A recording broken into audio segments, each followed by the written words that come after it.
não se engane, a crise que nós estamos vivendo foi potencializada pelas próprias forças políticas. Interessava. A crise que foi gerada foi uma crise que existiu, mas foi uma crise potencializada. Ela não precisava ser do tamanho que... É que eles queriam tirar o PT, todo Queria forma. tirar o PT, achavam que ia ser, pô, se não tirar esses caras na marra... Vai virar Venezuela. Ninguém vai tirar o Lula do poder. Se deixar ele concorrer em 2018, ele ganha a eleição e provavelmente ganharia mesmo a eleição. Sei.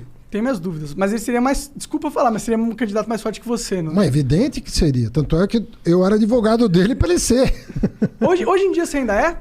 Pra ele ser... Porque agora ele foi inocentado, não? Ele foi, não, pelo menos... O PT tá totalmente unido em torno da figura dele. Mas assim... Tu fica feliz e fala, graças a Deus, não vai ter que ser eu que vou ser o candidato não, dessa cara, vez. eu gostaria muito de ser presidente da República. Você eu não vou acha mentir. Não, porque eu... Vê bem, você foi prefeito, foi ministro, foi... Sabe, você fala, pô, eu tenho... Know-how. Eu saberia o que fazer, entendeu?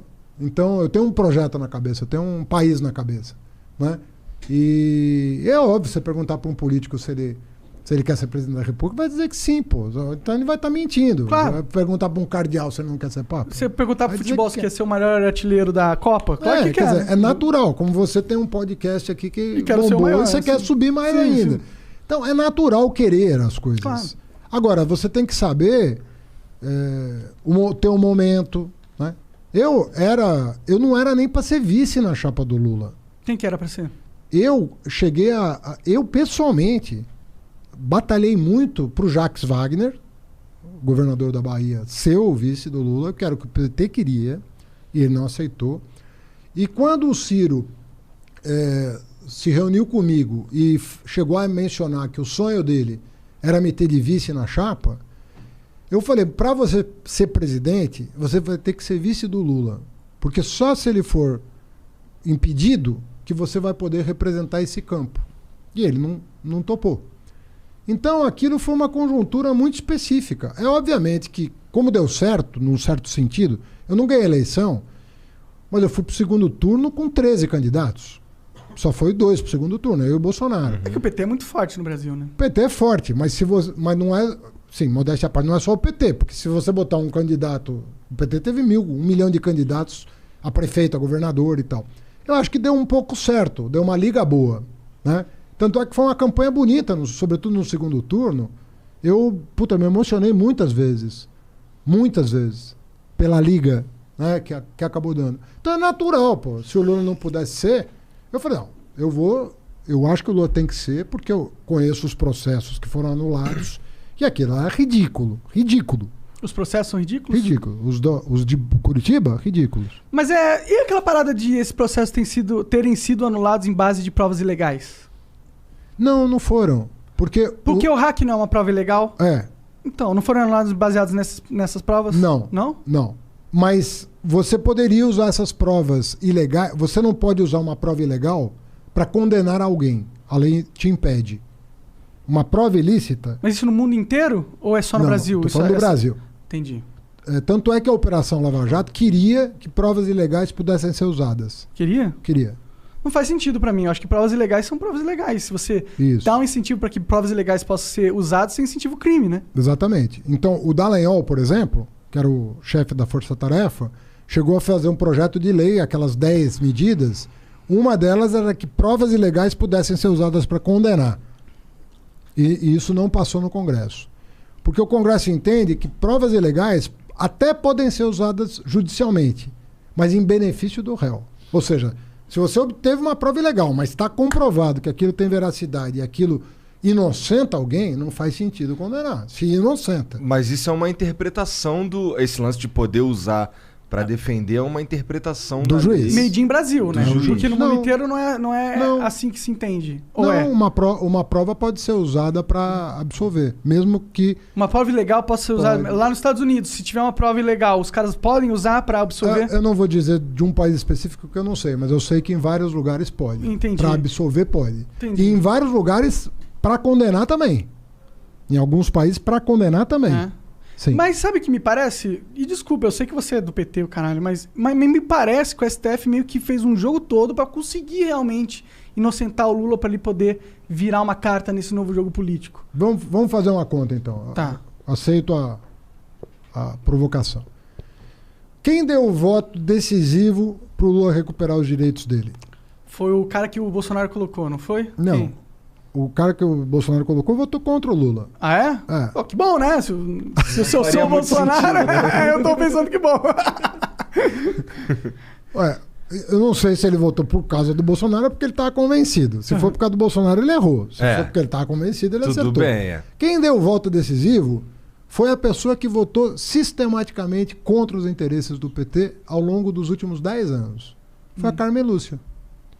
E a pergunta que eu te faço é, por que uma pessoa que votou sistematicamente, e eu não estou dizendo que ela estava errada, eu estou dizendo que como ela votou. Um fato. A consciência dela é problema dela. Ela deve ter votado de acordo com a consciência dela. Até prova em contrário, ela votou de acordo com a consciência dela. Por que essa pessoa que votou com a consciência dela contra o PT o tempo todo deu o voto decisivo para o Lula recuperar os direitos políticos?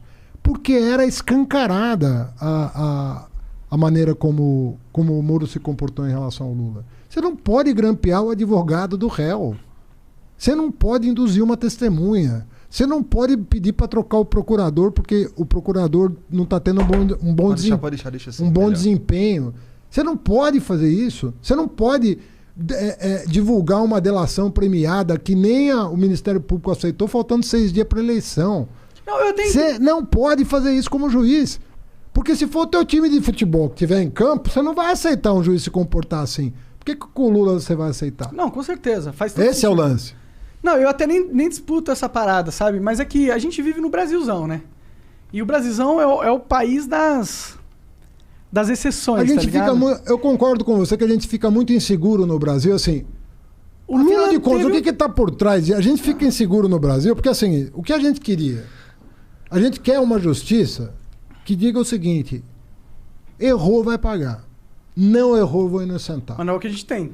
A gente tem um crime compensa máximo aqui no Não é Brasil. o que parece ter. A verdade é que você fica... O Brasil de hoje...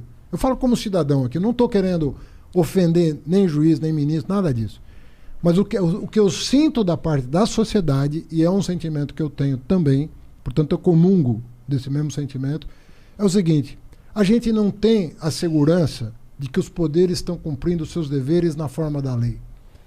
E isso gera uma instabilidade muito grande e uma insegurança muito grande. Por exemplo, você é de esquerda e quer fazer política. Pô, eu sou um cara de esquerda. Eu não sou político. Eu fui. Por que eu digo que eu não sou político? Eu sou político no sentido tradicional. Assim, eu vivo a política. Eu sou um cidadão. Eu exerço a minha cidadania. Nesse sentido, eu sou um político. Todo cara que exerce a sua cidadania ativamente está fazendo política. Mas eu só fui me candidatar com 49 anos de idade. Eu nunca tinha vivido uma eleição antes dos 49 anos. É interessante mesmo, é bem velho pra começar uma... Normalmente os Não sacaneia, que porra. Cara, vem aqui na boa. Sabe? Puta que... Tô sendo educado aqui. Vocês estão testando. Não, mas é tipo, normalmente os caras entram novinho pra fazer carreira. O cara vai com 20 anos, é candidato a vereador da cidade dele, com 25 a prefeito, com 35 a governador. Eu fui participar da minha primeira eleição com 49 anos de idade. Então, eu não tinha a cabeça da eleição. Não era o meu barato. O meu barato é o seguinte: eu gosto pra caramba de estudar. É a coisa que mais me dá prazer.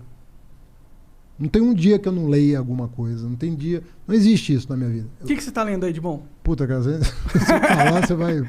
Ah, fala aí os nomes esquisitos aí. Eu tô lendo... Aqui agora... Não é esquisito.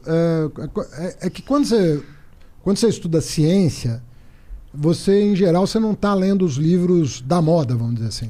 Você está lendo... Os caras que já morreram há 20 anos atrás. Eu vou dar até um curso disso. Eu estou lendo muita teoria da evolução e sociedade.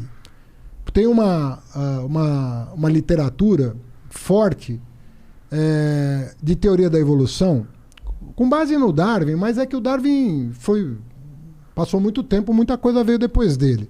Mas ele é reconhecidamente o pai da teoria da evolução. E tem muitos biólogos, antropólogos, linguistas, filósofos que estão usando a teoria da evolução para pensar a sociedade, não pensar a natureza. Pensar a sociedade. Então eu vou dar um curso sobre teoria da evolução, linguística e sociedade. É o que eu tô Da lendo. hora. Onde sai esses cursos? É na faculdade mesmo? Ou você dá online? Eu vou dar na USP. Ah. Acabou de abrir a inscrição, quem estiver ouvindo e estiver na pós-graduação. Tu nunca pensou em fazer um curso do Haddad, vender, ficar milionário? Deve ser milionário, Cara, não sei. Ninguém paga por um curso desse. Paga. Ah, Não, cara, não paga. Verdade, né? Não, talvez pague. Algumas pessoas, se 1.000 pessoas pagarem R$1.000, é R$1 milhão. Eu sei, cara, mas é que... Bom, primeiro que eu sou Você é o funcionário Haddad. público. Mas aí? Sou servidor público da USP, eu dou aula lá. E eu já recebo pra dar aula. Tem um monte de lá. professor Não que dá aula lá, mas que escreve livro e faz Então, palestra, normal. Então, pô. mas é que eu fiquei um tempo... Ganhar dinheiro não é errado, Haddad. Não, rapaz, se eu te contar que eu já trabalhei 18 anos no balcão da 25 de março, 18 anos. Mas você não ganhava dinheiro por lá? 25 de março? Ganhava Muito pra mais do que caralho? na USP. Sério? Que isso, Eu não cara? sei, mano. O que você fazia Você conhece lá? a 25 de março? Conheço, já ia lá com meu pai comprar peça de... Eu tinha uma loja com meu pai. Entendi, que De da hora. tecido. Ah, que foda. Tu vendia roupa ou só tecido pra manufatura? Tecido pra ser manufaturado. Entendi, que massa. É, Pô, lá por é atacado, né? Lá é uma escola, né? 25 de março, né? Porque eu sempre falo que é o meu mais importante diploma.